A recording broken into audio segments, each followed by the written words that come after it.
Halo and welcome back teman-teman netizen atau warganet yang saya hormati semuanya. Karena berkat dukungan dari kalian, channel YouTube Bola Bung Binder berkembang sangat pesat. Hingga hari ini jumlah subscribers kita sudah melewati 212.000. Luar biasa support dari kalian. Dan saya harapkan tetap konsisten mendukung kemajuan dari channel YouTube Bola Bung Binder. Dan seperti biasa, saya akan terus memberikan analisa yang logis agar mudah dipahami oleh teman-teman yang menonton dan mendengarkan analisa-analisa saya di channel YouTube Triple B. In this new content, saya ingin membahas tentang Paris Saint-Germain. Kita tahu bahwa klub ini lagi rajin-rajinnya memburu pemain di bursa transfer. Sebelumnya mereka telah mengontrak Wijnaldum yang seharusnya mengarah ke Barcelona tapi bisa mereka tikung dengan memberikan penawaran yang lebih baik. And after that, mereka berhasil mendapatkan Donnarumma yang tidak menemui kata sepakat dengan AC Milan. Donnarumma adalah penjaga gawang muda yang bersinar di Euro 2020. Susah banget untuk menjebol gawangnya. Tanyakanlah ke Lukaku, kan Lukaku mendapatkan 2 peluang, tapi tidak bisa mencetak gol meskipun dia mencetak 1 gol, tapi itu kan dari penalti.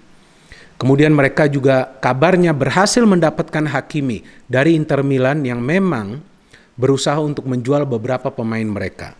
Dan setelah itu mereka berhasil kabarnya menemui kata sepakat atau menemui kesepakatan dengan Sergio Ramos untuk mengontrak Sergio Ramos selama 2 tahun. Jadi sudah ada 4 pemain yang dikontrak oleh Paris Saint-Germain. Pemain pertama adalah gelandang jangkar yang sebelumnya sudah punya pengalaman menjadi juara Liga Champions bersama Liverpool.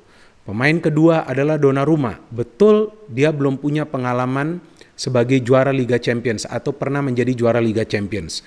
Tapi penjaga gawang ini kan adalah salah satu yang termuda dan terbaik di Eropa saat ini. Kemudian mereka mendapatkan Hakimi yang permainannya setiap pekan berkembang pesat. Ya, bukan hanya pemain ini bisa mencetak gol, tapi pemain ini banyak memberikan assist. Karena pemain ini bisa bermain sebagai wingback, bisa bermain sebagai pemain sayap, dan juga bisa bermain sebagai fullback.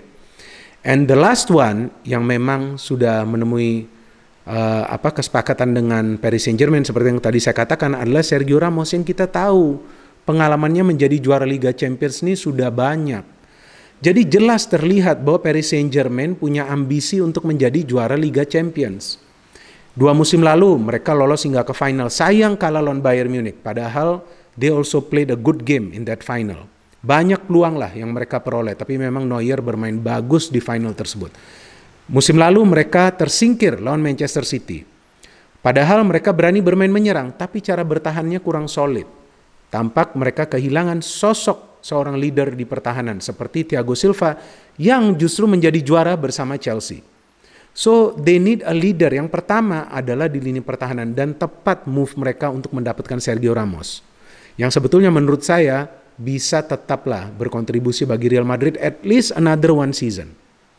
Sambil Real Madrid perlahan-lahan melakukan regenerasi. Tapi yang namanya juga tidak ada kesepakatan di antara kedua belah pihak, maka Ramos juga perlu mencari klub baru. Dan seperti yang pernah saya jelaskan di konten sebelumnya tentang Sergio Ramos, bahwa kemungkinan dia akan bergabung ke Paris Saint-Germain, bukan ke Milan atau juga bukan ke MU, meskipun dua klub tersebut juga sebetulnya punya kemampuan menurut saya untuk membayar gaji dari Sergio Ramos.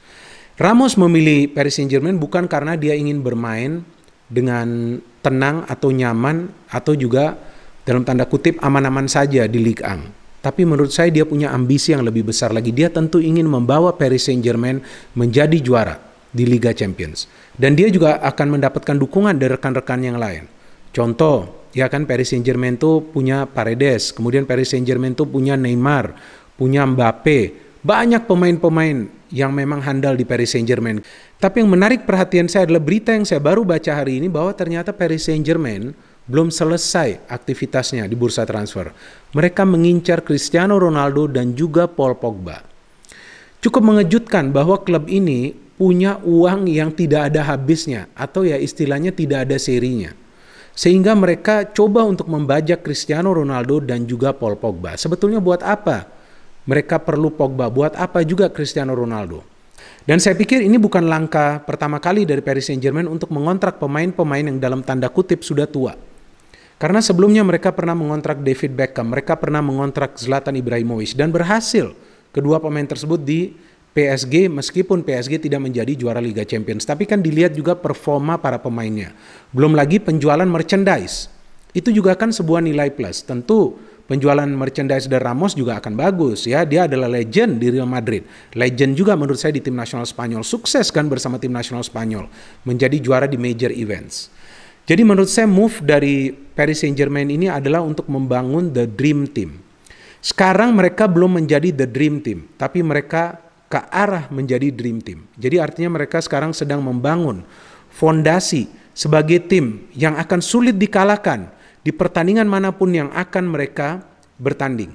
Jadi tidak akan mudah bagi tim-tim lawan untuk berhadapan dengan Paris Saint-Germain. Karena sekarang sudah tercover nih di setiap posisi dengan pemain-pemain yang berkualitas. Dan sekarang kembali lagi ke target selanjutnya bagi Paris Saint-Germain, yaitu Pogba dan juga Ronaldo. Nah, saya pikir Paris Saint-Germain tidak ingin kecolongan. Karena kan memang dirumorkan bahwa Cristiano Ronaldo dan juga Pogba bisa saja hengkang dari klubnya masing-masing. Bisa saja mereka hengkang. Karena kita tahu Juventus juga cukup berat ya membayar gaji Cristiano Ronaldo yang sangat tinggi. Dan Paris Saint-Germain bisa masuk dari celah tersebut. Ya, dan Cristiano Ronaldo saya pikir ya tidak akan keberatan bermain di Paris Saint-Germain. Kan Paris Saint-Germain bukan Barcelona ya, dia kan adalah mantan pemain Real Madrid dan tentunya bukan Manchester City. Jadi sebetulnya tidak akan ada masalah pindah ke sana, plus sudah ada Sergio Ramos. How about Paul Pogba? Kalau Pogba ini saya ragukan akan pindah ke Paris Saint-Germain, teman-teman. Justru saya pikir dia akan pindah ke Real Madrid karena tantangan sebenarnya bagi Pogba itu berada di Madrid. Sebagai pemain yang memang sudah lama diincar oleh Real Madrid, tapi memang kan belum bisa mereka dapatkan sejauh ini. Tapi saya kira bahwa Paul Pogba bisa saja menuju ke Paris Saint-Germain jika Real Madrid tidak serius untuk memburu Paul Pogba. Karena kita masih menunggu bagaimana nanti keputusan dari Paul Pogba dan juga agennya untuk memperpanjang kontrak di Manchester United. Karena kita tahu kan, musim depan kontrak Paul Pogba juga akan berakhir, sama juga seperti Cristiano Ronaldo. Jadi kalau mereka tidak memperpanjang kontraknya, berarti mereka akan pindah dengan status free transfer. So, it is very important bagi Juventus dan juga bagi MU untuk mempertimbangkan jika ada tawaran dari Paris Saint-Germain, apalagi ke Paul Pogba dari Real Madrid. Tentu mereka akan mendapatkan dana yang cukup besar ya, setelah mereka juga mengeluarkan dana yang besar meskipun dicicil untuk bisa mendapatkan Jadon Sancho. Dan kemudian apalagi sih sebenarnya yang diinginkan oleh Paris Saint-Germain? Saya pikir Paris Saint-Germain benar-benar ingin mengakuisisi pemain-pemain yang memang hebat saat ini di Eropa untuk membuat sebuah brand seperti apa yang dilakukan oleh Real Madrid sebelumnya bersama Florentino Perez. Jadi ini proyek yang besar, mega project dari Paris Saint-Germain. Dan juga kita tahu bahwa belum ada klub asal Prancis yang menjadi juara Liga Champions. Sebelumnya ada Marseille, tapi gelar mereka akhirnya dibatalkan ya karena mereka terlibat di skandal suap.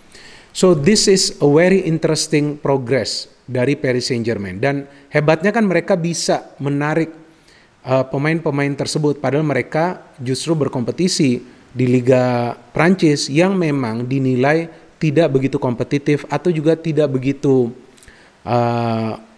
besar ya exposure-nya saat ini. Tapi tetap kan pemain-pemain ini menuju ke Paris Saint-Germain. Artinya apa? Tergantung project, tergantung konsep dari klub tersebut. Itu yang akan menarik perhatian dari para pemain baru Paris Saint-Germain yang telah kemungkinan besar akan segera diresmikan menjadi pemain baru mereka.